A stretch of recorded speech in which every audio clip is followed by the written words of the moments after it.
My girlfriend uninvited me on a week-long trip because her guy best friend is uncomfortable with me now. She is freaking out because I'm throwing away our relationship.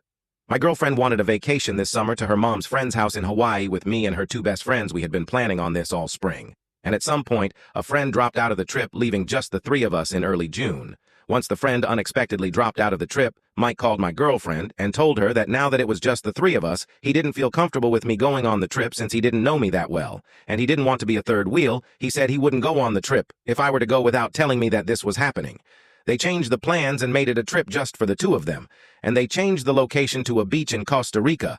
I was trying to figure out when to ask for time off this summer and hadn't heard the news about the plans, so I asked my girlfriend which week in August I should set aside for the Hawaii trip. She let me know that actually she had talked to her friend and they didn't want to go if we were going.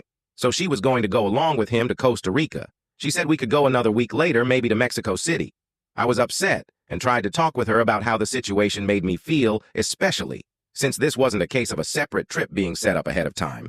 This was a case of me being invited and then uninvited from a week-long tropical vacation with a guy friend of hers who I had never met before. We eventually decided to make a trip together to Copenhagen, which we both wanted to visit. His compensation, I also asked to meet him to feel more comfortable with the trip. We spent the 4th of July going to see him and his girlfriend in the city where they live. And although it was nice to put a face to a name, it was ultimately a very cold trip, and he was not at all welcoming to me. My girlfriend remarked on how unfriendly he was to both of us. She thought and said she was surprised he didn't act warmly to me. I went out of my way to get to know him and his girlfriend, but it didn't click. Even after several days, they were somewhat cold to each other as well. They bickered a little about their future in a 3-week trip without her scheduled for the same time as our trip. This had been my effort to feel better about the trip. So I told my girlfriend that I still didn't feel comfortable with things and was insulted by how it was handled. I had tried to make things smooth between us, and I asked her to please come up with something to help me feel better about the trip on a visit to her family. They asked about the trip. They were all shocked that she would have arranged this way. They told me they would have been furious if they were in my position, which triggered a fight in which I asked her to please help come up with a strategy to make me feel better and more secure about them going together without me. She said she would never do this kind of thing again, which feels like not much to offer. Since this is a once-in-a-lifetime trip, she kind of offered not to go on the trip, but she had already paid for the tickets and made arrangements, and I didn't want to stop their trip and be resented by both her and her best friend. She asked me to give her ideas of how to make me feel better and wanted me just to tell her what to do, but stalled until it was finally the day of the trip. She bought me a bag of peanut butter cups, and I drove them to the airport. I feel so disregarded and disrespected in this situation, want to break up with her, but don't want to burn up something that has otherwise been really good update. I was really upset the day I dropped her off, and she was texting me, but I wasn't responding. I wasn't sure what I wanted to do, but I didn't want to do anything at all in the state I was in. I waited until the next day, and then I sent her a thought-out text, letting her know that I didn't feel safe or loved, and how the trip was handled, and that I would be dropping her things off at her place and leaving her keys with a neighbor she called, but left no messages. She then messaged me that she didn't understand. She called and messaged me the rest of the week, but I couldn't pick up her text back on Thursday. She realized I was serious and asked me logistical questions, alter which neighbor her key was with, etc. When she returned and saw everything at her place, she got pretty frantic and called and left me a long message. I was working all day but still didn't want to respond. She asked me to explain, because she didn't understand what was happening the next day.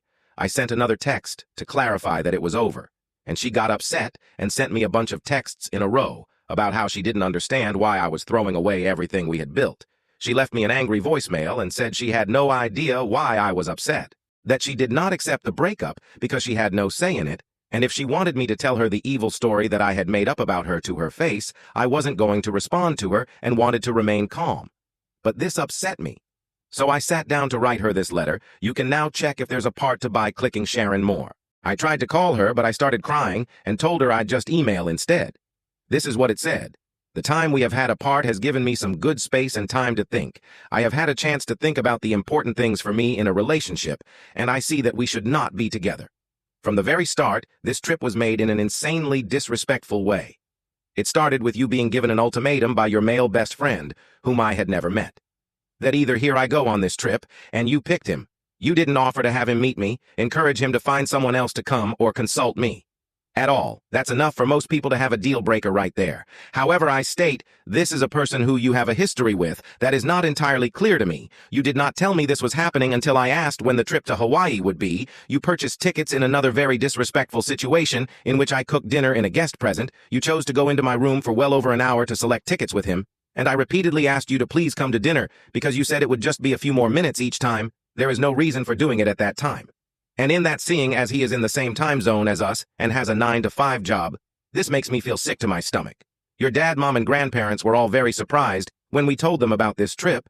It is becoming very obvious that this is a dangerous trip to make with the fragility of our relationship. He arrived at my place very late, and we woke up the next morning so I could take the two of you to the airport after this lead-up. I know you can tell how unhappy I am. I fully absolutely know you can tell how unhappy I am.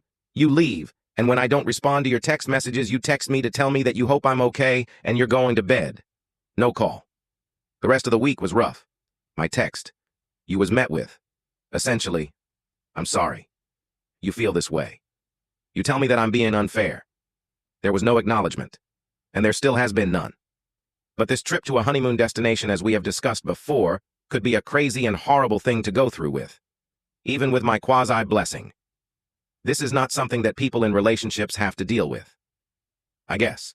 This is not something that people in relationships do besides me.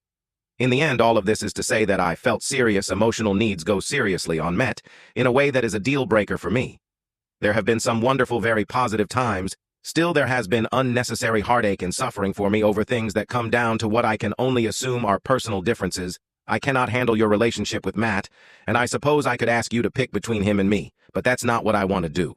I want you to have your best friend, and I want to leave. I did love you, but I am not about to fight this fight. And here you tell me I'm crazy for not seeing how platonic everything is for the rest of my life. It seems like trying to convince someone to like different food or to have a different favorite color. I am unhappy about this, and I no longer want to feel these feelings. There is no need for this to be mutual. I do need your permission to break up with you.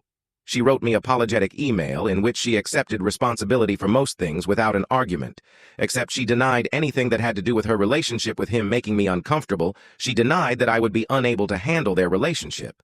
She said my perspective was the only thing that made their trip bad for me. I told her the trust has to be built, and that she put too much strain too early on a relationship in which we had not developed that trust. She agreed and apologized. It ended on a pretty amicable note, but this relationship style doesn't work for me. And I don't feel like her response is to me really healed or changed anything significantly. I stand by my decision at this point. You can now check if there is a part 3 by pressing share and more.